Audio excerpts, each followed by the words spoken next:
we weren't for. Actually, it went on for a while because our dad had to think that we're still in ballet. Wow, she got through Ateneo for volleyball. And when I said no more, that's when all the projects came in. Should have brought my ring, my championship ring. Yeah. You guys have a ring? We have a ring. Serious? Oh, wow. Yeah. Clutch moments ba ang usapan? Whether it's on the court or in the game of life, hihimayin natin yan. Kasama sina Eruption at si Denise Tan. Tara at pag-usapan ang mga make or break stories dito lang sa Clutch Talks. Powered by SportsPlus. Easy lang. All right, guys, eto na another episode of Clutch Talks, and I'm Eric Eruption Ty. I'm Denise Tan. Dito sa Clutch Talks, it's really all about the chill kwentuhan, about life, about sports, about clutch moments na relatable sa lahat. And that's right. So we are here on Clutch Talks. All right. So eto na. Another pasabog na guest. Di ba? Laging ganun ng pasabog. Eruption ang pangalan ko. I don't know what they call you, Denise, but yes, we are here with the one and only Bea Tan. Woo! All right. Welcome. She brought the beach with her, you know? Like, I don't feel like, you know, I I'm wish tanned I could as be well. tanner too. I I grew up like this. With the rain and everything though. I think I was looking at myself in the mirror. Where did my tan go? Ako naman too much tan. I just came from Boracay eh. Boracay? Oo, ganda ng Parang weather. hindi eh. Like, Pag bura ko ng makeup. okay, yes. But speaking of tan, you guys are both tans. Are you guys related? Oh, we could be. Could be. Pwede. Yeah. Pwede, I'm almost there. I'm Long Thai. lost cousin. Titan. Welcome to Titan.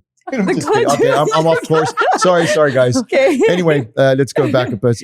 I'll leave it to you. Okay, so Bea, a lot of people know you as, of course, a volleyball player, a beach volleyball player. Pero we want to know how it all started. Syempre, we know na you started first indoor volleyball, but how did you get into it? Well, I started playing when I was in grade school. I'm from Bacolod, from the province. So I actually started with track and field.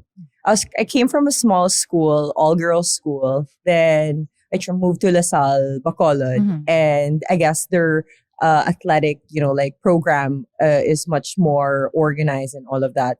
So they have a sports fest. And so I joined as a new student. I didn't really know, I came from a smaller town. I mean, Bacolod is a province, but I came from a smaller province, which is like a Victoria's City.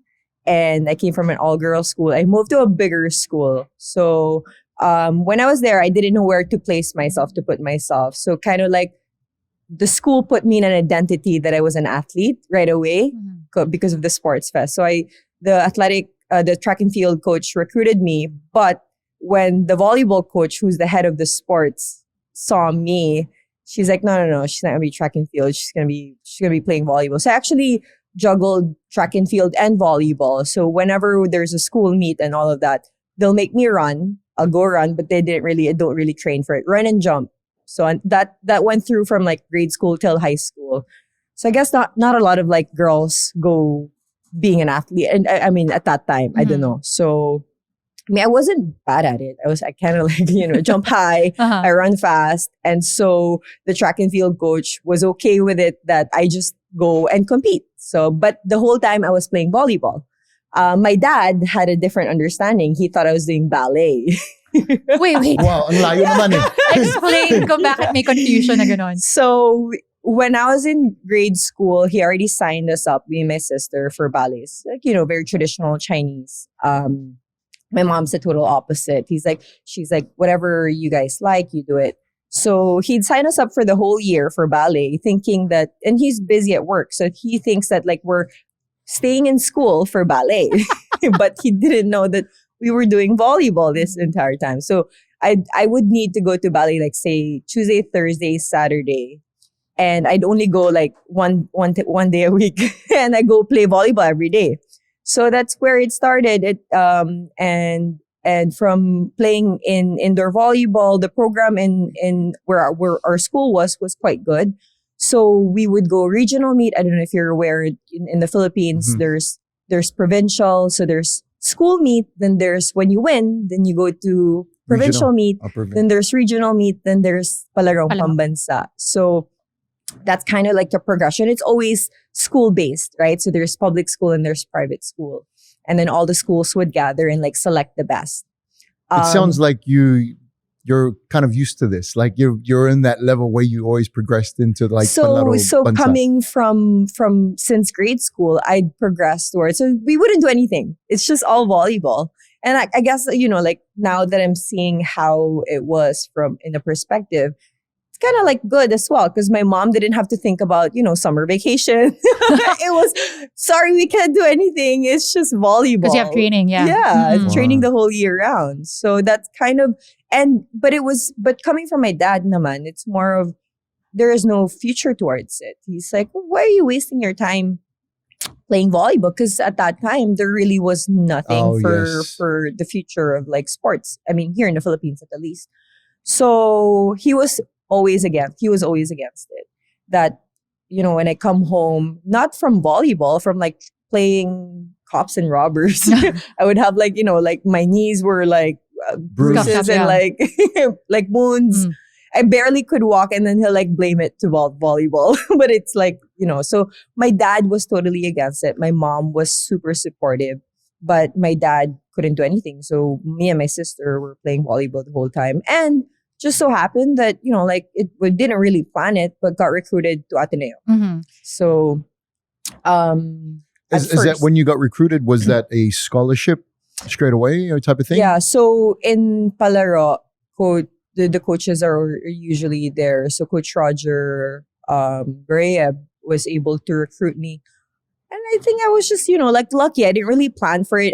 It wasn't like, like not like right now, right? Like you're in like the kids are in high school and they all know where they're going. Like there's choices. Everything's planned out for them at the already. least for the top tier, like top recruits, right? So me naman, I didn't really think about going through college and still playing volleyball. I mean, in that time, I was already thinking I'd play volleyball for 5, 6, 7, 8, 9, 10, 11, like for almost 10 years. And so for me, that was it. Like I didn't want to play anymore after high school. But then there's different plans, and volleyball was, like the popularity was rising and all of that. So I got recruited in Ateneo. I actually went there. I didn't know if it was a full board scholarship or if it's anything like that. I was just excited because we're 4 in the family. I have 2 older sisters, and they all studied in Bacolod, and it was gonna be. And my mom and dad stayed in Negros their whole entire life. So it's actually the first one to think about, I want to go somewhere else. Were they also volleyball players? No, no sport. They didn't get into sport. It was just me and my younger sister. So we're 4 girls, and the younger ones got into sport because of the culture of Lasal in Bacolod. That like it's a really good program in Bacolod. Good program. Okay, sorry, just to back up a bit. You and your sister Giselle. Yes, Giselle. Yeah, Giselle. You guys took ballet lessons. Your dad thought at least your dad thought you were taking ballet lessons. How long did that last? And when were you forced? Let's not use the word forced to give it up. We weren't forced. Actually, it went on for a while because our dad had to think that we're still in ballet. From Giselle since grade 3, me started grade 4, then until 3rd year high school. Dragged along. Tagal yun ah. Hindi ba nagtataka si dad kung bakit walang recital, We would actually go on recital. Yeah, we would go on recital. It's just, like I didn't progress to like, the toe shoes and all that. Okay. But we still do recitals. My dad would never go. He'd be too busy. So with the games and all that, it's actually nearing the end. It was just my sister that he got to really watch in high school. Because that's when he realized, wow, she got through Ateneo for volleyball. So, wow. Yeah. So what a surprise. So that was just the only time when he realized, he switched that, so there's something here. We were like playing for almost 10 years already, and that's the only time we switched. But that was good too. For me, coming in Ateneo as a volleyball player, wasn't really the exact, at that time too, wasn't the first like the first thing, the priority wasn't volleyball. It was more for studies, to get through college, to have a degree, and to find somewhere else to I didn't know back then what I was gonna do. But yeah, so that's how it all started. Parang ganun kasi, Eric, during at least my time and Bea's time, volleyball was just something you did in college. And then you kind of look for a job afterwards. Wala pang career, Then yung no? mindset nun. Yun yung like, mindset nun. just play Kasi, and see whatever Yeah. comes with it. yeah, but- kasi wala pang pro league at that time. I think even mga 2010, 2009, they called it, club league? Ano ba tawag nun? Yeah, there's the V League from But it's not that considered time, right? pro pa But nun, it wasn't diba? pro. Oo, it wasn't It was pro. it was kind of like the off season for college. Mm-mm. Yeah, right? Like and they progressed towards there's imports na. So we play with Thai Yes. players. Oh. Yeah. Like Slapinok, Pijang, if you So you would say remember. that was the PVL back then? that was No. the PBL back then. The Shakey's V. Yeah. Is that okay? Yeah. There's Shakey's Yeah. V League. No, most of the teams are, associated with brand names, but yeah, Oo. yeah. No, but before kasi I remember, and it was UAAP schools against UAAP and NCAA schools na magkakalaban. And yun yung talagang Yeah, malakas so- na. So there's Fans. NCAA and there's UAAP, and when there's V League, then they Combine? Yes, not oo. combine, but like play against each other. Oo. So I remember Ah. Coach Roger Gorayeb would be in Bastet, Bastet, but yes. also at the same time he'll be in Ateneo. So the time when I was a rookie, Charo Soriano was our head coach. Mm. And because Coach Roger had to be a head coach for the NCAA team, which is San Sebastian. So that's how it's kind of like worked. And then it progressed towards there's a commercial league all of a sudden. And that was when we were about to graduate. I think graduate na sila Gretchen and Phil then. And there's like teams like Petron. Mhm. And yeah, and look at it now. It's so So big. popular. It's so Man, big. We're- especially with what's going on right now with volleyball. Man, I'm watching it a lot, and it's crazy. And Philippines is on the rise. Oh, Even Yeah. more. I mean, talk about that experience though, because I remember, again, early 2010, even before that time, parang we would be playing in UP, Ateneo, smaller gymnasiums, and then siguro by 2014, 2013, Actually, The starting games are in- 2010 pa lang San Juan Arena na eh. yes, Yeah, pero mga 2013 or 14, Oh yeah, biglang MOA nag-MOA. Arena. Yeah. Were you mind blown or how did you feel? Ano pa lang, Smart Araneta Coliseum, it was already like, wow, this is big. And yeah. the fact that like the entire arena is filled out, right? And I Wow. think I remember. So yeah, so we started from San Juan Arena. It would be filled out. Actually, when I was a rookie with Sila Gretchen, it was already there. We thought it was already popular, but it's not like, filled out arena. Mhm. And then it exponentially grew because just in a year's time, all of a sudden it's like, What made it grow, actually, is a good I question. think we can really draw it down to the Ateneo LaSalle like rivalry. So what's famous in the UAAP basketball is the Ateneo LaSalle rivalry, right? And it wasn't happening in basketball. So it happened in volleyball.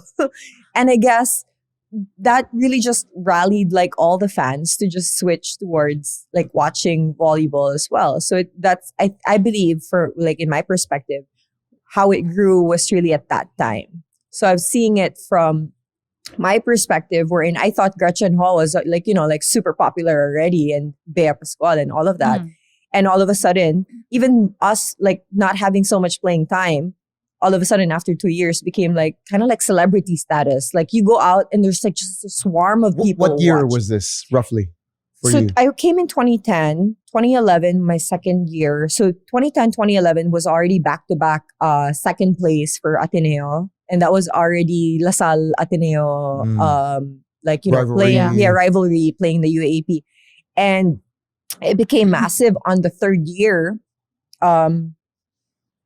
when we won. So this was, That must have been Wait, massive. sorry. Third year was again another Ateneo LaSalle. And on my fourth year was when the first time we won. So you're saying LaSalle won, LaSalle. LaSalle, Yeah, they were LaSalle. super dominant during Oh, the they time. were like winning like 20 years or something like that, Ah, right? And then Ateneo, the thing with Ateneo, the reason why I guess, like the love of the fans and all of that is at that time is because they came from like 7th, 8th. Like they're non-competitive until Coach Roger took over the program, got the Fab Five at that time. Elise, Gretchen, Phil. Bea I don't know if you. also, yeah. Bea was a senior, Oh, sorry, so the batchmates Jam, and Z Hervasio. Z, So they're. I don't know if you're familiar with them, but this is college volleyball. Well, I know talk. that you can mingle. Glad you're here because you guys are the same. Because I'm just bouncing off like a pinball. These are Okay. these are the 5. We're giving him like how volleyball rose to popularity. That's awesome. And so the 5 were the Fab Five, as the fans would peg it. And when they graduated in I don't know, I'm so bad in years and season, but they graduated 2013 with the 5th Probably year. around that time. Yeah, but they've been playing Ateneo. I mean, they've been playing La Salle this whole entire time. And from the bottom ranks of Ateneo, just all of a sudden like rose, like obviously it's still a good record being in the finals, right? And so that's really where the popularity of volleyball, I believe, in my perspective, rose to what it is now. And come the 4th year of our 4th year, Eliza's 4th year as well, but I think 3rd playing year, it was a rebuilding team. And so people weren't expecting for us to really perform. And we started the season really bad. We were losing to like NU and this and that. And up until we reached the step ladder. So La Salle was dominating and they have like a triple, like thrice to beat, 3 times. So you have to beat them 3 times to beat them. And we were 4th and up against Adamson. It was do or die. So we were like do or die this entire time, right? You lose once, that's it. Yeah, that's knockout. And in that season, we won the entire thing. And so I believe that, the Cinderella story of Miracle Run. And for within our team, how we were experiencing it was just we were just playing in the moment. And nobody was expecting for us to win anything or whatnot. So people would think that we'd lose like this game and then we'd lose the next game, that we would like bet on, okay, if we win this first game in NU, can we get an iPhone? Oh, we win this second game, can we get an iPad or something like that? Because it's like unlikely for us to win, but we won. Believe it or not, I think I remember this story because I was in Showtime that time. And Vice will always talk about, and she would always be going to these games. Yeah, she would watch games. And watch him. I think it was already in the arenas already, like some of the big places it was already. Big arena. Yeah, and she would always make cuento like, I was in volleyball game yesterday. And I was watching this, and all of us were just always just trying to like understand what was going on. But it always came down to what I remember was.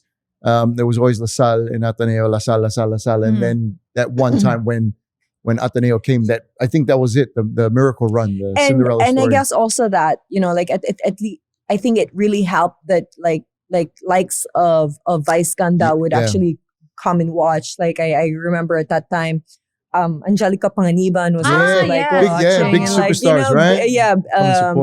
And so I guess a lot of the people really came to really look at and watch the game. And I could remember, so we won in the season, in my last playing year, we won the first ever championship.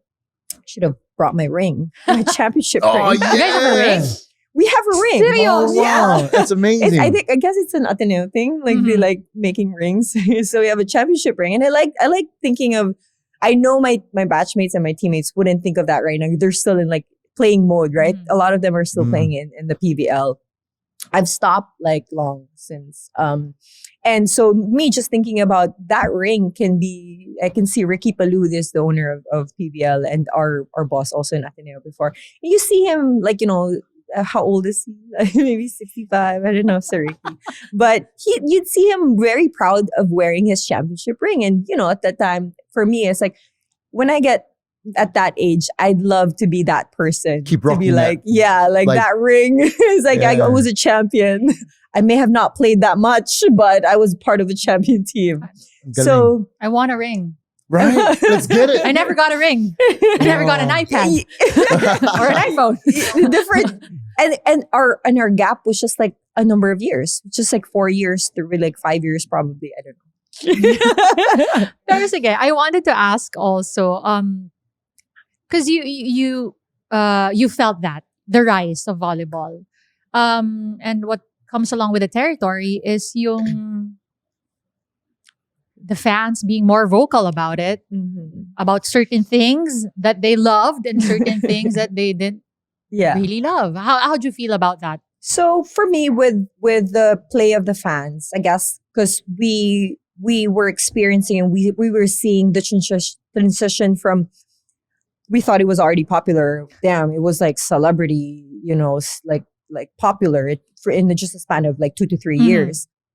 And so for us, in my batch at the least, like you can see it as an example, Alyssa Valdez and Denise Lazaro. There's polar opposites, right? Polar opposites in a way wherein we never really planned to be celebrity athletes. We came in as an athlete to play volleyball. And so the polar opposite I'm talking about is like a Denise Lazaro, very focused on the game, on athletic ability, training, skills, how can I get better? And everything else is noise. It's like, this is not what I signed up for. I didn't sign up to be like to be friendly with everybody all of a sudden. And Alyssa being herself as well. So the polar opposite of, I have to make time. I feel bad for everybody. And so you'd see her after the game still waiting for an hour and a half, signing autographs, saying hi and all that, because she feels for them. And that I guess also what built her brand. She's genuinely, wants to spend time and take part in that kind of culture as well.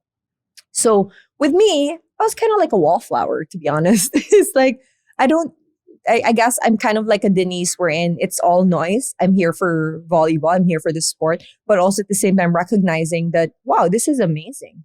From we thought it was already popular to all of a sudden there's just, like a swarm of fans, like treating us like a santo, basically. Yeah. No, kasi they would grab you pa diba? Yeah. And we were just talking to Gemma about this na sabi namin, what people don't realize and what fans don't understand, kung minsan sa photo, why you're not smiling anymore because you're so tired already from the game and you have to wait for an hour before you can actually get on the bus because people keep like getting your arm. So I guess my part in there is like people will always have opinions and you can't please everybody. And so you have your circle, you have the people that you trust, and you have the people that you care about, and that's the only opinion that you should actually and everyone else will have their opinion and another day. Whoops! Teka lang! Di kailangang clutch ang pakikinig sa podcast na ito. It's the crucial moments that count. Kaya make this moment count with SportsPlus. Visit sportsplus.ph now. Dahil easy lang ang mag-sign up. Huwag ring kalimutang mag-like, follow at subscribe sa socials ng Clutch Talks. That's my take with it at the least. But I'm not really in that kind of mindset now in terms of I'm no longer playing. I've been organizing actually my own beach volleyball tournaments since graduation. So I fell in love with beach volleyball only because there's that, like a very busy indoor volleyball. I could barely play. I never really had a position. I played all positions. So I never really had, Bea's an open spiker, Bea's a middle blocker, Bea's like a libero. So I would be kind of like a utility, everything, whoever's injured or not playing well, I'll be that. Also at the same time, my mindset in college was never really, playing for volleyball. But for you, what was your favorite position in volleyball? Playing beach volleyball.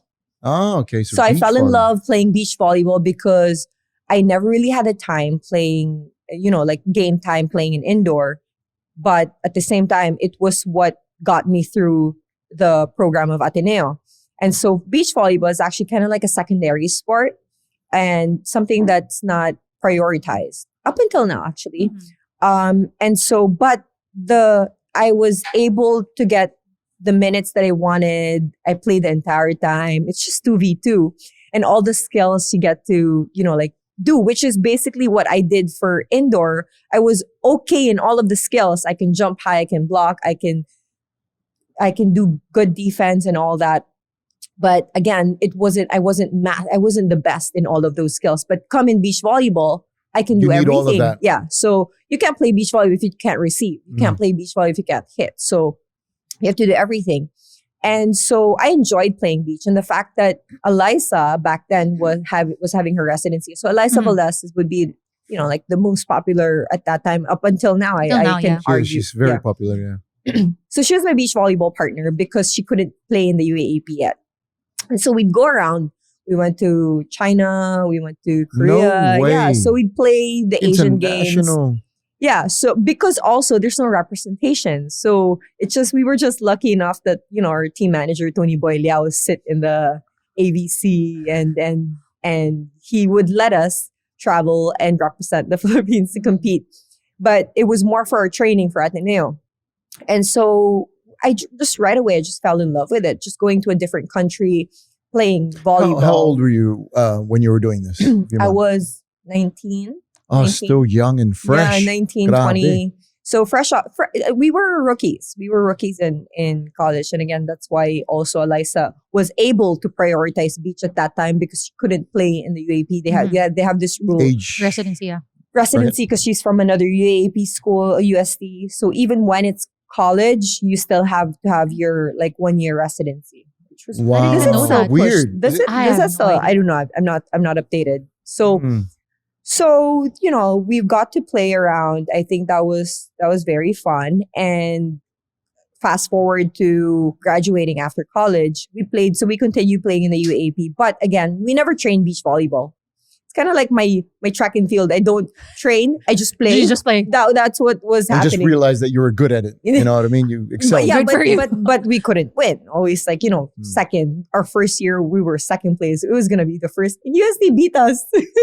Beach volleyball. Yeah, beach volleyball. So it was Judy and Caballero. yeah, she just served her way to the championship, How was it like for you though? Again, transitioning from indoor to beach volleyball, representing the country, going around the world.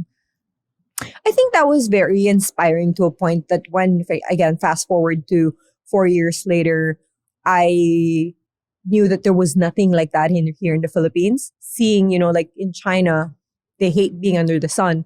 But they're all there in the stands at 2 p.m. under the heat with umbrellas. And so I was just imagining something like that here in the Philippines. That was 2011, 2010, more than 10 years ago.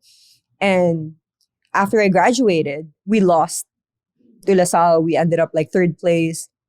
I was I'm not gonna just end up being a loser. And not play anymore beach because there is no any other opportunity for you to play beach other than in the UAAP. I would actually play and go to barangays and go to these provinces kung anong mayor na tournament Kung saan pwede. Kung saan pwede. Kung saan pwede. And then they'll because we had the name already in Ateneo and people knew us. They'll find me there, playing just so I can play. And so I created a brand, Beach Volleyball Republic, along with my seniors, who at that time was also just transitioning from college volleyball into their own, what they want to, again, I guess what gave us as a gift for volleyball, being an athlete, is that you don't need to figure out your identity.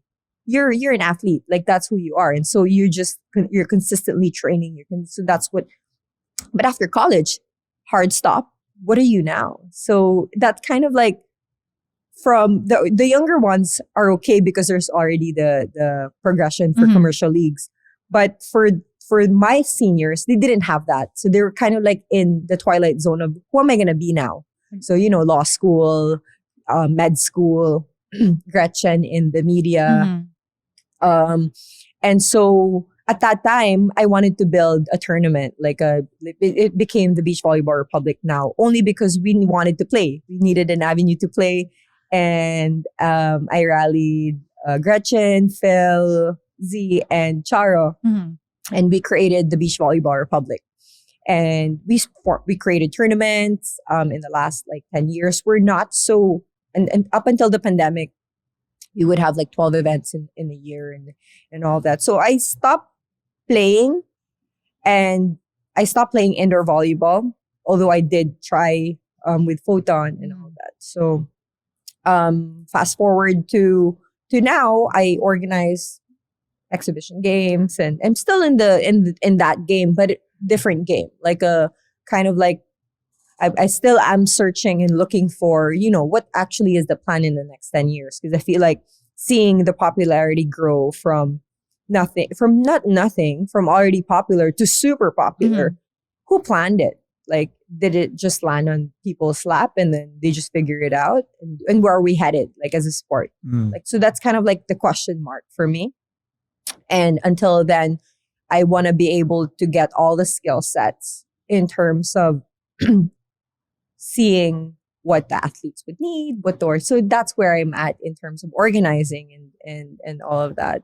So far, though, what have you observed? I mean, in every sport, usually the biggest question is, meron bang grassroots program? Maganda ba yung sistema, the continuity?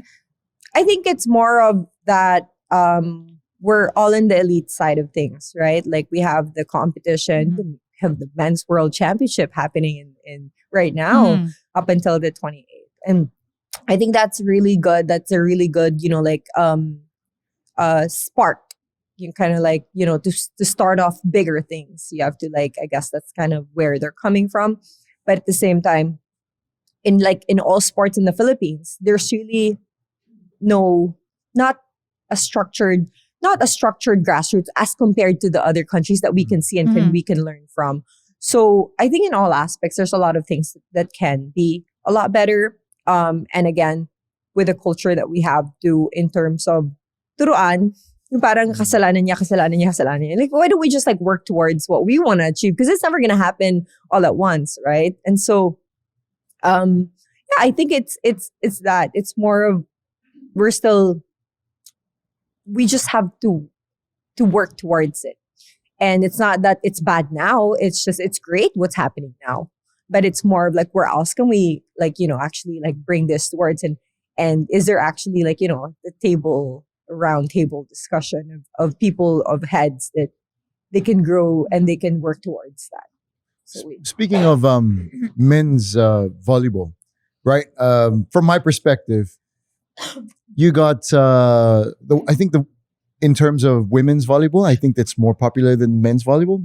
Could you say that that's the case? I think so. I think it's safe to say, yeah. At least here for the Philippines. Yeah. Right. And also with men's basketball is kind of more popular than women's basketball. But now I think it's a great benefit that men's volleyball now is getting a lot of recognition. There are a lot of players their names are coming out because they just won and they beat Egypt. Which is a big, huge competitor. They're playing Iran today. Yeah. I've never been so updated. right. So and like it's good to see that, like, because sometimes when we play basketball, there's always volleyball training after it, and then you get these big guys we were thinking these guys would be good ballers too because they're like 6'3", 6'5", and when we see them play, they're like the power and everything like that. So it's good for me, like my perspective, to see these men athletes as well getting some recognition, and they do well. And they're doing great. And actually, I believe that ever since the men's volleyball has been very much more competitive internationally as compared to our program in women's. Also because everybody's busy with like the commercial team and all of that. And I think the program in the men's has always been solid. Yeah. And if there's national team call up, everybody's there. Everybody wants to play for the national team because also there's no distraction towards like a big league that everybody wants to be in. They just want to focus on that. So competitiveness of our men's, I think the first game where they played and they lost against, I don't know if Tunisia, that wasn't their A game. I think it's not even their A game in Egypt. I think we can see so much more from our men's team. I think we're very talented. Actually, like Filipinos are super talented. Like, I mean, look at you. Yeah. No, because it's good that we're getting this recognition as sports athletes. That we can compete on the world platter. You know what I mean? We can get there, and now basketball we've improved as well. But I think this should be a sign to I always say this almost every year, or especially as like the sports commission, please, invest in your athletes, because when I was playing for the national team, I didn't get paid. Yeah. Nothing. No, and you know what I mean? But and it's always para sa bayan, right? Yeah, But at the yeah. end of the day, who's gonna put food on the table? Mhm. Exactly. Actually, that's one thing that I would discuss with people in charge and even athletes, because I used to play for national team also. yeah, Peanuts. right? Yeah. Yeah. But I wanted to add to the men's volleyball team, like what Bea was saying, they've been so solid, so consistent through the years, but they only got recognition when they won the silver medal back in 2019. Mhm. Diba? That's when the popularity grew. But now, I think, hindi ko maalala if it's Brian Bagunas who said that na at least alam na ng tao, hindi kami pang SEA Games lang. True. That's always the Remember- saying. yeah, That's oo. always the saying.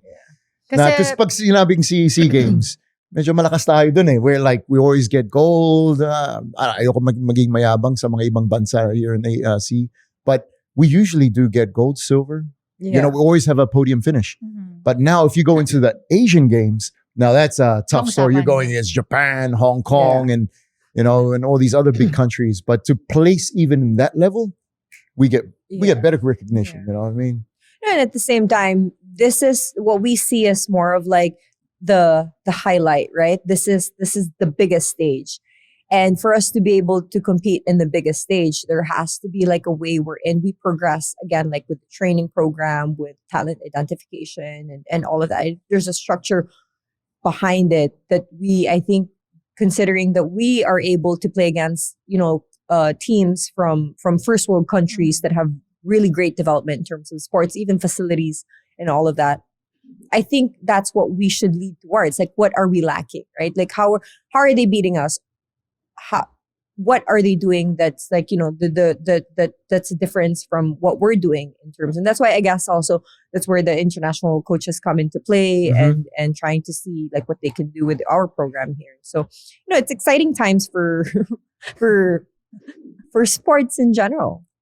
And that's where I feel like, as a 30-year-old person trying to delve into this, like kind of like what are we trying to progress into? What's our future and all that? I think the future is bright, with all the differences and changes and like, things, recognizing the fact that there's a problem just in the government in general and like, micro of the macro, whatever we're experiencing in sports. Is that what it is in how the entire country is being ran, right? And so we're frustrated at this, but the bigger picture, it's a kind of like we're sick and there's symptoms. It's the symptoms that we kind of see, and it's a culture that we need to thrive in at the end of the day. And this is the time that we're here for. And how do we make it better? That's kind of like that's where we should be at right now.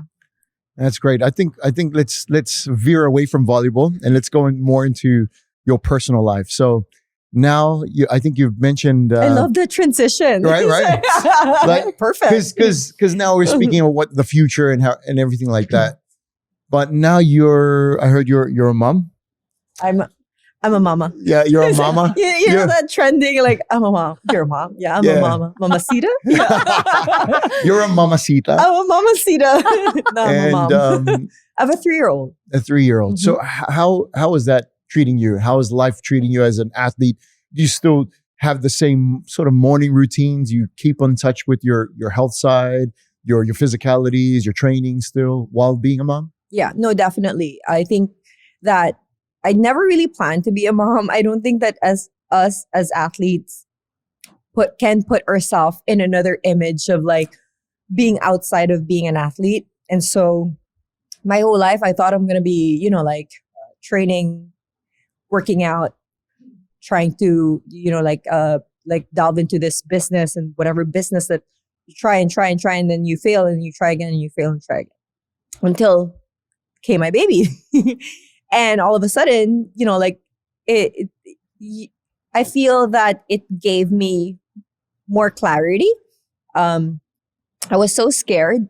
Again, like coming from a dad who's super traditional and super strict because we're all girls, and not thinking that I was gonna be pregnant and have a baby, and all of a sudden, I was pregnant, and I'm like, okay, how am I gonna like go through this? And I'm just lucky that, like my dad, maybe true with the age and everything. When I told him, it's like, my back hurts a little bit already. I think it's time for another apo because my older sister already has two.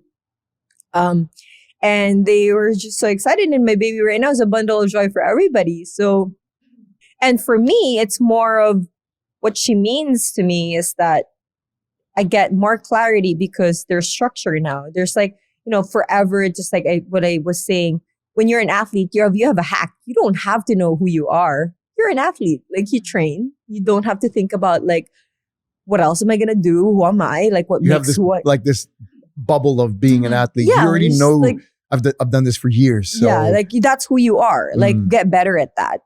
And coming outside of that, it's more of like, so what am I? It's yeah. So now being a mom, I feel that everything is just natural. Like I think being a mom is easier than being a girlfriend or I feel like it's being a wife. Is that tough? Maybe that's another topic. Okay, let's go into your dating scene. Because No. it's more of it's natural. It's just like innate. Like just go with the flow. Well, that's how I am at the least. It's more of like however I feel like is kind of what it is at the moment, and having my baby there who needs me. It got kind of like put structure because now I don't say yes to everything.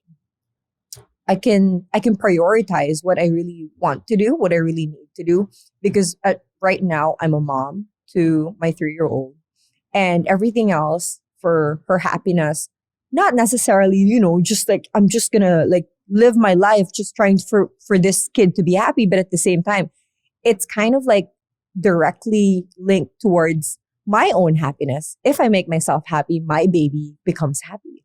And so what are the things that can make me be in that position wherein I'm a happy mom?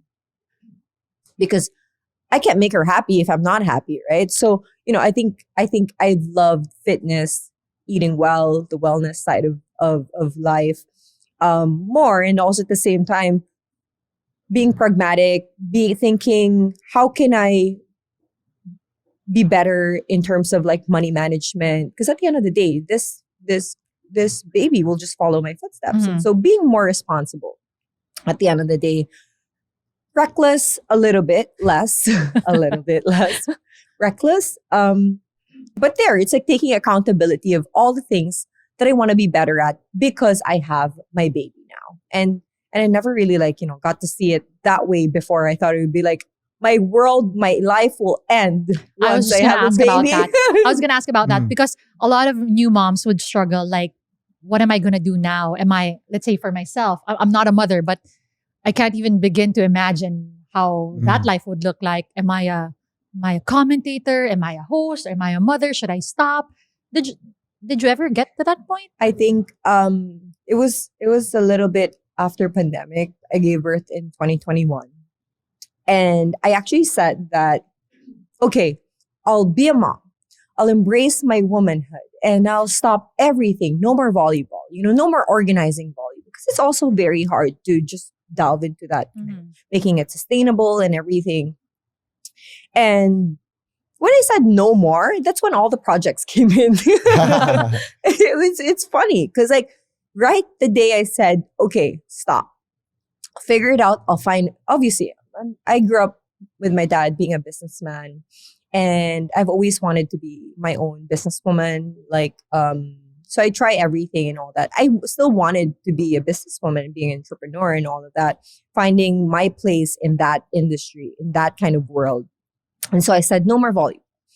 But again, you're steered towards where you should be. And I guess also coming from where you are, not knowing. It's the not knowing part of like, you don't know what's on the other side of the fence, right? Like, what's it going to be like being a mom and having a baby and all of that. But once you just trust, like, I guess that's how I would say that I also never knew what was on the other side of it. But again, it just made more sense. It's just more of like, seeing what you didn't see before. It's just like knowing more.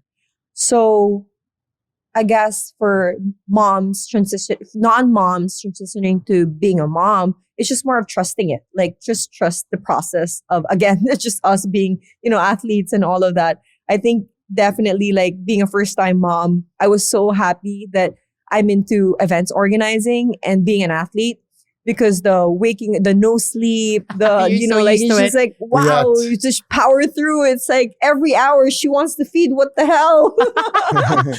So I think, a lot of that actually is very innate in us as an athlete. And again, like, you might not know what's next. Like how am I gonna, juggle this? So, but it just works. Like it just naturally, it's natural for us. Like I was in your position. I was like, I'm never going to be a mom. Like I'm never going to have kids. I'm never going to marry. I'm never going to.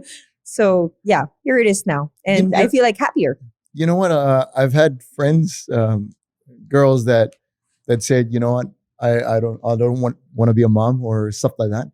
And then the next year, one pops out. Like it's like don't say that because it'll happen. So and sometimes you can't prepare for it, and just things just happen, and you just got to prepare yourself in the process. Yeah, and also there's a difference between you thinking you're not prepared.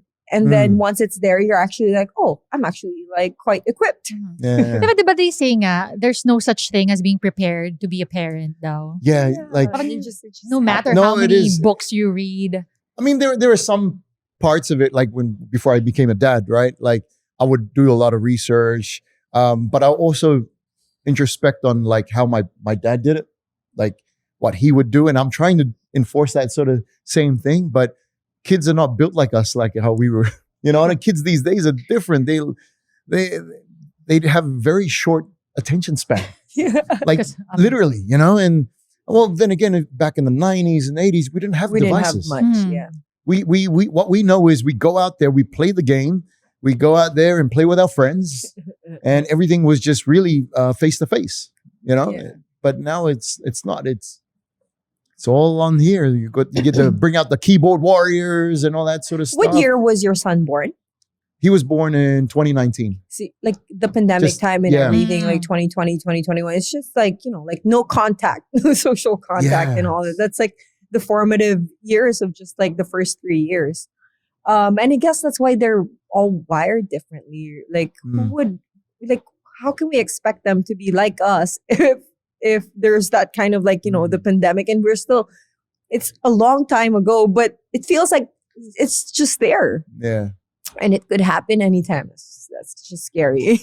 Speaking of kids though, would you want your daughter, Stella, right? Yeah. Would you want Stella to be an athlete as well? I'd love for her to be an athlete, but just like what Eruption was saying, with his son, my daughter sees she likes to be an artist. That's what she says. She's 3 years old. The same with...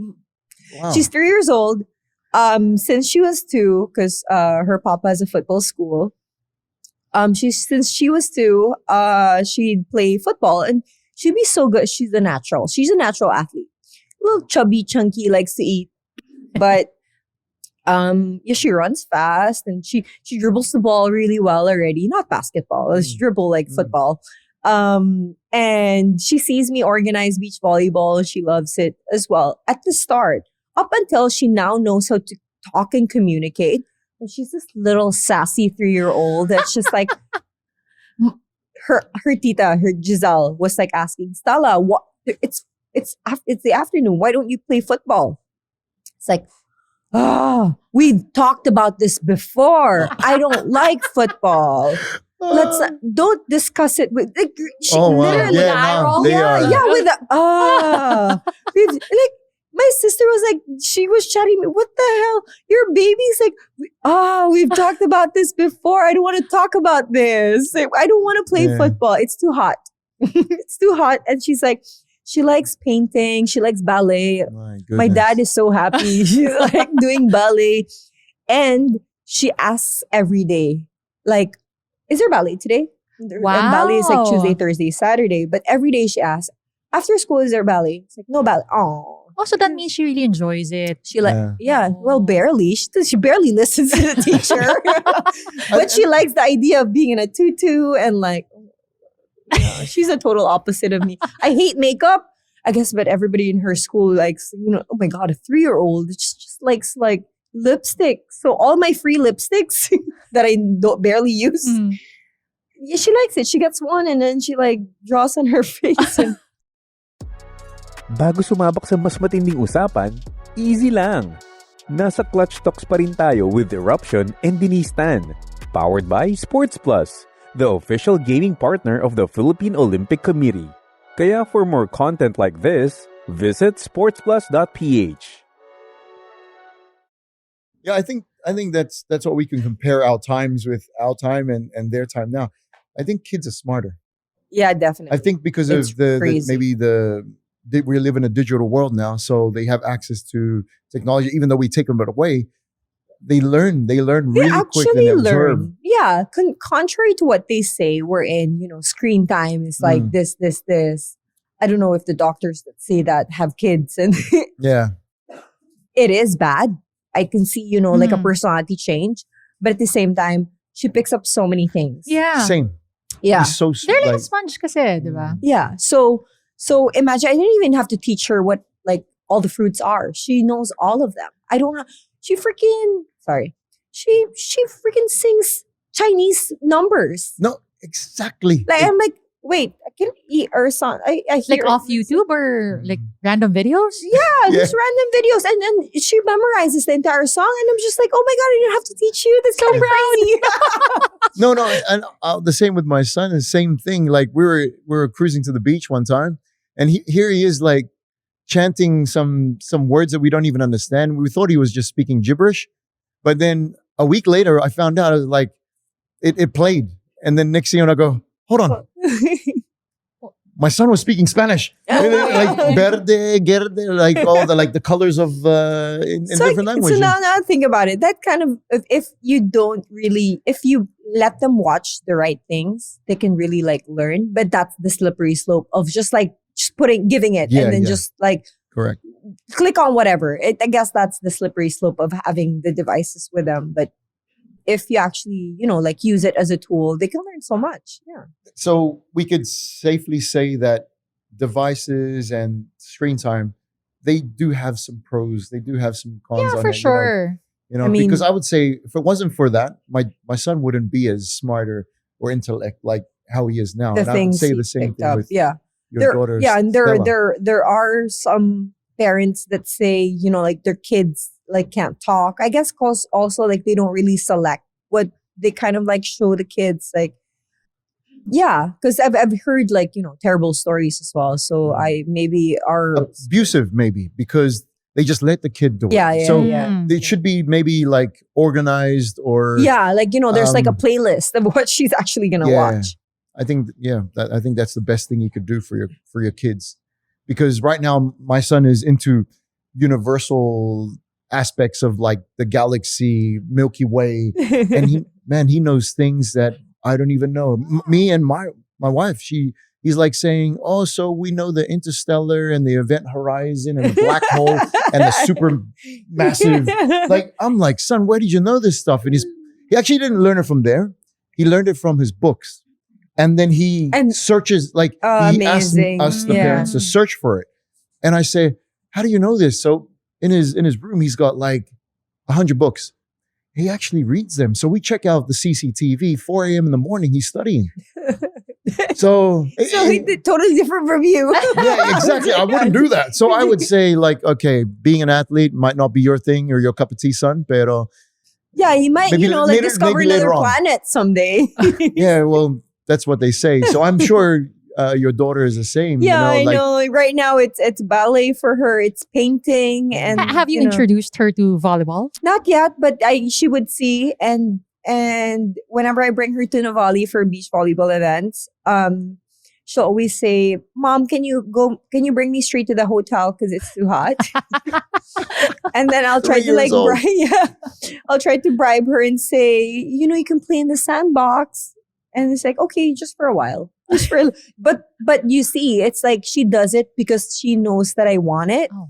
And the EQ of these kids is totally different. They know how to, and you can't trick them too. You can't trick them that you're sad. They feel your real sadness. When you trick them that you're pretending to be sad, they know it. They know BS. They'll do that again. Have you tried? Yeah, I try all the time, and she knows. She detects it. But when I'm really actually sad, she switches. She shifts. Like, it's amazing. It's like, it's her and like. Galing, no? It's mini you. I know. Right? I know. But yeah. When are you gonna have kids? Oh my God. There we That is go. a whole new We're gonna episode. time it, and then next year, mangyayari na. Wait lang, relax lang tayo. Okay. So Okay, we've talked about changing the topic right away. Okay. We've talked about volleyball, your personal life, your daughter. What's the plan? What's up? You said earlier na parang you were thinking about the beach volleyball programs for the next 10 years, what it would look like. But looking at your life, siguro, in the next 10 years, how would you want it to look like? Well, right now, actually, this Sunday I'm organizing in Bacolod, Ateneo versus Adamson. And I'm not in touch with volleyball that much anymore, like in terms of like the specifics of the ranking and all that. And apparently, we have an incoming Eliza Valdez in China Natura. Oh, yeah. Apparently, yeah. Oh, yeah. Well, I learned this in the last week because I needed to promote the game. And apparently last UAAP, I don't know if my boyfriend wouldn't understand, but she racked up 371 points in one season. 14 games. That's 22 average points. So she'd get What's her set. name? Shaina Natura. She's going to Bacolod. So that's what I've been doing in the last 10 years, organizing exhibition games. That's where I met you too with Milks. Milka. Yeah. So she asked me to help her with her youth program for volleyball. And so the last 10 years I've been organizing exhibition games, because I'm from the province. And so I like to bring volleyball, which like super close to me and super what I really love. And people a lot around the world, around the Philippines, love the sport as well. But it seems like it's very Manila centric. And so always find a way to bring it to my hometown from Bacolod. And after 2 years, I'm bringing back Ateneo again and playing against Adamson. With that, just with that event, I'm shifting towards, what am I really doing? What am I here for? What am I going to be focusing on in the next 10 years? And I guess that it's more of like finding a way to bridge the gap from having just Manila, but at the same time, giving these athletes great experiences to really, not just the fans seeing them in Bacolod, but at the same time, teams and athletes going around the city, taking part in the community, sharing their experiences, and just making it more meaningful for them, and sharing their stories at the same time. And so it's more than just like, having an exhibition game. It's the after, it's the before, the during, and the after of what are they there for? Not just to make everybody happy, but at the same time, share stories, share their experiences, the knowledge, and inspiring someone like me again. Mm-hmm. Because like what I told you, like in the uni games, and there's the university games wherein Manila teams would go to Bacolod from before when I was younger. And that's going to happen again after pandemic. They're going to restart the uni games in Bacolod in this October, actually. Mm-hmm. So, like bringing teams, inspiring kids. And that's where I came from. I was like a fifth grader watching Carla Bello play, because uni games would always be held in Lasal Bacolod. Lasal Bacolod. Oo. And I'd watch them, and I just, it just planted on my head that, I can be that. Like, that's the same court I run around in. And that's my kind of like, from Ateneo, from Lasal, my idols, like playing. All of a sudden, like I had like that idea of, and it was just planted in my head, that's possible. And from a small town, and made it happen in like, I got recruited in Ateneo and all that. And I just want that for the others. Like, creating moments wherein it's inspiring and can make someone dream of something bigger. And I think that's the next 10 years for me. Like, in terms of not only creating an eventful volleyball exhibition game, but at the same time sharing as much as possible each stories of the girl. Like, we're gonna have a motivational talk for like 10, 15 minutes, get the girls in the position to actually share their story for a little bit, but also at the same time, putting myself in the perspective of the athlete of being in that position that you have to, because at the same time, we never really had that Exactly. I was gonna ask you nga how important do you think is it na these athletes or aspiring athletes in Bacolod in particular, where you're gonna be bringing the teams to have those moments, have those opportunities to not just watch their idols but interact with them. Yeah. So I think that's more important than the meet and greet signing and all that. I think I always when I was in college, I would say, I already gave you my signature like 3 times. Yeah, You're actually. gonna forge my signature. So more than that, that's where I'm coming from in terms of thinking that, let's not go for a meet and greet. Let's have them hear them say something and actually like make it more intimate. I mean, they're not gonna have all the time to cater to everybody. Might as well have like an audience and have them, engage and maybe a little bit of like questions here and there and all of that. Just so we're not on the superficial side of things. Superficial is everyday thing. But the event that I want to be able to cater towards is more in-depth and like actually like experiences for everybody, that I want at the least like half of them to have an in-depth experience, not just, like watching superficially, being on your phone, just posting and all of that. So I wouldn't say that I got it through and through. I know exactly what it is. No, it's more of like, I'm going to get the reps of creating more events and making it better each time. And I've been doing this for the last 10 years since after college, because there was no one else doing it. And it's not like, it's an easy job, like hosting 100, 200 people like in another province and all of that. But at the same time, it's more of like making sure that everybody's taken care of, the fans, the teams, the stakeholders, and everyone else. So it's thinking of every aspect of it and making sure that event pulls through and being great at it. And so that's the skill I want to learn. And from, just the exhibition games alone, but also translating that to my beach volleyball tournaments, which right now is not where I want it to be. I think it'd be, like people are looking for Beach Volleyball Republic to have more tournaments, to have more, like programs for grassroots and all of that. Isn't that tough to have the beach volleyball everywhere, because you need to bring the sand or something like that? Or well, we have a lot of coastal areas. We have a lot of beaches. And so that's what we kind of like capitalize and try to go for. Here, we actually have the SM sand courts, SM by the Bay. That's just one single court that's been there for the last like more than 10 years. And that's our struggle, because we only have one facility. Exactly. And now we have in Nuvali a 5-court system. And again, everything revolves around schools and school-based in terms of competition and everything. And the progression towards making that available outside of school is something that we should look into.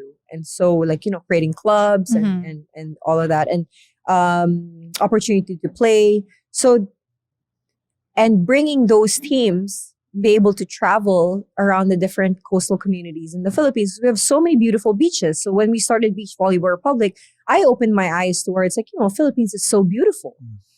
I was in Palawan. Then a week later, we had a trip to, Thailand, Fifi. Nothing against that. But at the same time, it's more like, because I'm biased, because I'm Filipino, there's just so much beauty, like, access and everything. If we could just like educate more people about that, then like Philippines can be really like, something really great. It's just that not a lot of people actually know. Like the beaches we go to, there's nobody there. It's just so beautiful. Especially when it's raining. But you were speaking about exhibition games. Do you ever think that you can actually be a part of those exhibition games? Are you sometimes a part of it? You're playing in them as well? So I bring teams. It's hard. It's quite hard. Maybe sometime we actually started with the blue and white in Iloilo. We had sila Chuck Cruz, all the ex-players of Ateneo and LaSalle. Back then, it was easier. With how big volleyball is, it's so hard to get everybody's schedule. in place, but maybe sometime down the line. But again, I don't really see myself playing. I mean, I'll play for fun if like sila Carla will come out and play again. And maybe we could do, like our batch. Let's do that. Oh my gosh. I because played beach volleyball last week.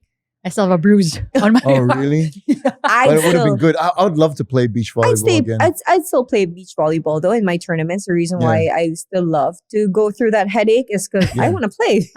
So I play you would beach. say that something that stopped you a little was because you had Stella? Is that what hindered you? Because you are 30. Remember, you're still young. Playing indoor is a whole different story. I stopped in 2014, actually 2016, something in and out, but I never really saw it as like, I'll be a professional athlete for indoor. Beach volleyball, it's still at this level of being recreational. So, that's my sport. Like if it wasn't for this show, I'd be in more right now playing, with the college kids. Wow. I'd still train in the morning. I still make sure I'm fit enough. I run, I do weights not because, mainly not only because I want to be fit and look good and be there for my baby, the long term and all that. But to be honest, mainly because I want to be freaking like beach volleyball ready, and I get to play with college kids, and I can still have some competition. Keep up with them or teach them a lesson. No. Maybe keep up with them with their training regimen, training every day now. If it was like 5-10 years ago, not all the teams would be training beach volleyball seriously. Now they're actually training seriously. Wow, good. And so I'll be far to catch up with the skill level now. But at the very least, I make sure I'm in my not top shape. I could never be top. Coach Tai, I don't know if you know Coach Tai, our coach. He made us run 365 days in a year. Every day, 5:45 a.m. That's a discipline. Where my discipline came from that. Sorry, That is 365. Right. Whole year Oh round. my goodness. Sunday, free day. But you run in the morning. So, okay, during my time, I remember telling my friends about it. So, 365, we only would rest maybe mga 14 days, includes Christmas break. We had 4 days So you probably. dumaan ka rin doon. Yeah, kasi I remember, pag Pasko na, Wala you'd na. have training pa rin ng, I believe, 23. 23rd. Yeah, 23rd, either in the morning or at night. And then you come back, maybe 26 ng hapon. 26. Yeah. So, ganun na ka For real? But we weren't asked naman to run during our Yeah. breaks. So with us, he's there at 5:45 so we can all run. Yeah, we never rested. We probably rested Christmas Day. So saan kayo tumatakbo usually? We had a Ateneo field, so the track oval. Yes, So- I know that so- field. yeah. I've ran there before. I too. know. I heard that it's not so good anymore. They need to fix that Yeah, out. But yeah, we would, the discipline that I got from that, transitioning towards, there's so much things we could do just with that. And coming off from training every day and waking up in the morning and all of a sudden I don't have that. It's like, oh my God, what am I going to do? So I packed myself with all the things that I wanted to do, like play beach volleyball, organize events and this and that. And now having a baby in 2021 just gave me more like a slowdown actually. Like it's more like I still play beach volleyball. I don't give that up. Maybe not as competitive as I would want me to be.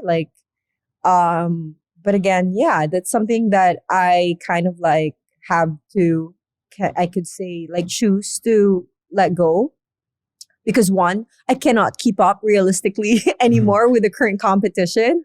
And at the same time, if I cannot be top tier level beach volleyball player, then I'd rather just be recreational, organize my events, and be there for my baby. That's such an athlete thing to say. I'm sorry. Right?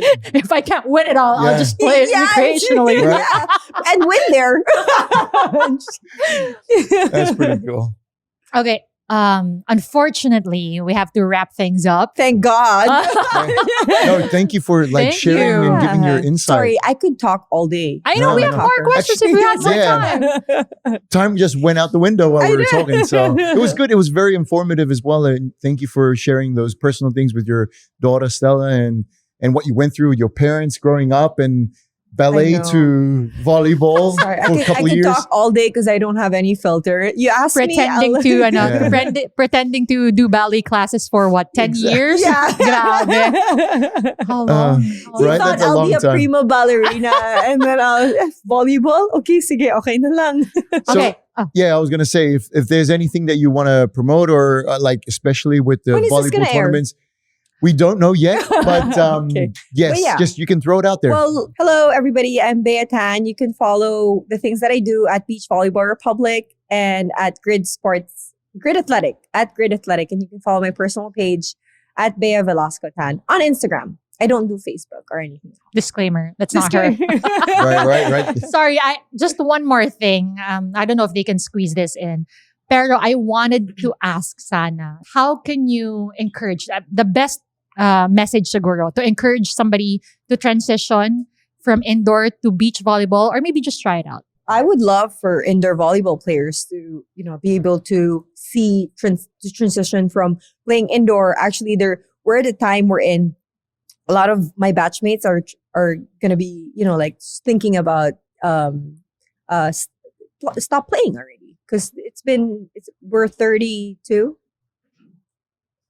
Come maybe 3 to 5 years, they're gonna think about like maybe stop playing indoor, but at the same time, they can definitely transition to beach volleyball. It's easier in the knees. You're playing in the sand. We have better courts now, access to play and still be competitive and be fit. Hopefully, at that time, that's when beach volleyball will progress towards at least being popular and have some people to come and watch and because there's indoor volleyball players now transitioning. It's the same skill sets. It's a totally different sport. It's so hard to move in the sand. Yep. But again, spike, dig, serve, block, it's entirely the same. And you can stretch out the longevity towards like being able to play. You should play again. That would be fun. Wait, Do we it. should bring Clutch Talks to play beach Yeah. volleyball. I'm not? down. Remix I'm tayo. down. Sige, G Sige. ako. And then find another guy Mhm. and we can do like, Or we can do mixed. mix. Yeah. You and her, and then I'll be with someone else. Maybe your boyfriend maybe plays or We'll lose if I play with him. Or maybe not. He'll get mad Yeah. just me saying that. It's like, I'll be good. so kailan natin iset yung beach volleyball natin. All right. After with Bea, the energy that she gave was crazy as well. Like I loved it. She needs her own podcast. That's it. That's Don't probably- take our jobs, Bea. Actually- Come on. Actually, that's probably why I loved it because we just listened. She had a lot to share. Mhm. She's very informative at the same time as well. But with Bea, like the struggle that she went through, like she was sharing that even in Ateneo, she wasn't really she didn't have much game time, Mhm. and that's what we got to think as athletes. What do you got to do to enable yourself to progress Mhm. or to get to that point, or should I do something else? And the fact that she transitioned into beach volleyball, and she said it was just something that just happened, and she did it, and she Mhm. was able to do it very well. She made it happen. Yeah, Diba? Ako naman, what I love about that episode with Bea is the fact that she shared the struggle of, what am I? Am I an athlete? Am I an organizer? Because you get to a certain point wherein, you start, all of these pro athletes, they started training when they were like 10, 11 years old. And natural din na parang you attach yourself to a certain identity. And it's really hard once you have to stop. Diba? And that happened when, she became a mom. Mhm. Pero yung kanya, parang very smooth yung what do you call this? Yung Transition din transition siya, niya. yeah. Oo. Na kahit na dapat may struggle, parang she just learned to accept it. And I love that she said, you just gotta trust. Medyo gasgas yung trust the process, but then it makes sense. It does. Diba? You just have to trust that you will do a good job at it. And even if you don't, just trust the process that you'll eventually learn. And the beauty of it is not knowing what comes next. And you just have to accept it. Yeah, because honestly, these are unpredictable things, Mhm. especially a situation of, finding out that you're pregnant. And she totally didn't think that she was capable. But when it came on, she did mention kaya ko pala to, being a mom, at the same time. And she was probably 26, Yeah, 27 or something like that. 27, yeah. 27 years old. So you're still young, but these are things that happen. That's part of God's plan, and you have to accept it and try and do your best at it. And that's what she did, She picked up the ball and ran with it, type of thing, and the total respect on how I think she had good role models. I think her dad, her mom, he's a businessman. So those organization skills that she has and organizing events and all that sort of stuff, nandyan eh. Yeah. And it's such a full circle moment for her being in Bacolod or growing up in Bacolod. She talked about, watching Carla Bello from Ateneo as well, the setter from Ateneo during my time na pinapanood niya sa Uni Games. And then here she is making opportunities for young athletes, young kids who are just like her back, Yeah. Sorry, Bea, 15 years ago? 15 years ago. To be able to give back. And again, have this platform where she can inspire young kids to dream bigger.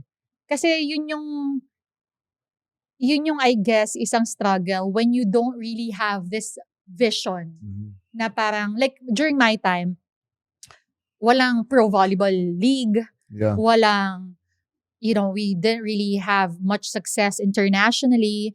So the way we viewed it back then is volleyball college lang yan or wala namang di ka mabubuhay dyan, It's not a career. It's not something you do outside of like a college scholarship. Yeah. Or then work. Magtrabaho ka lang. Magtrabaho ka, oo. But now, yung mga volleyball players ngayon, they can actually say that they love what they do and, they're playing. Actually, you know what? It's exactly what you said. Like, to love what you do and do what you love, right? And they get paid to exactly. do it. Amazing. Oh. Sana umabot tayo sa panahon na yan. But we're lampas na. You know what I mean? But yeah, and that's good respect to the athletes nowadays who are taking it more serious. And they can really make a career out of it and make a living.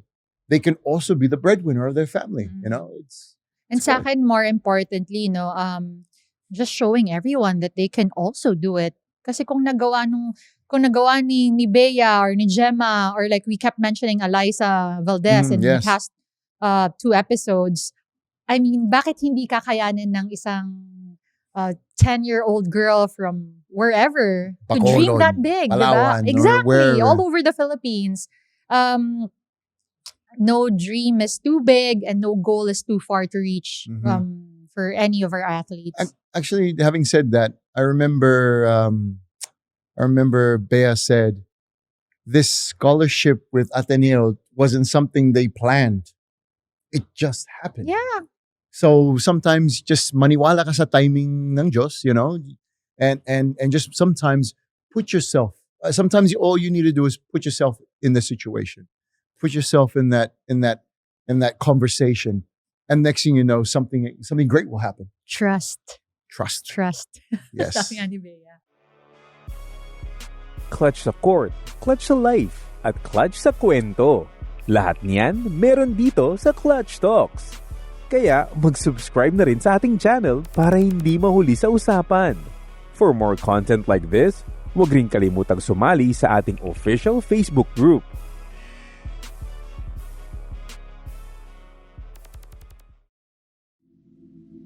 The views and opinions expressed by the hosts and guests are their own and do not necessarily reflect those of the platform. This podcast may contain mature themes and discussions. For full content and updates, visit sportsplus.ph. Gambling can be addictive. Know when to stop. For 21 years old and above only.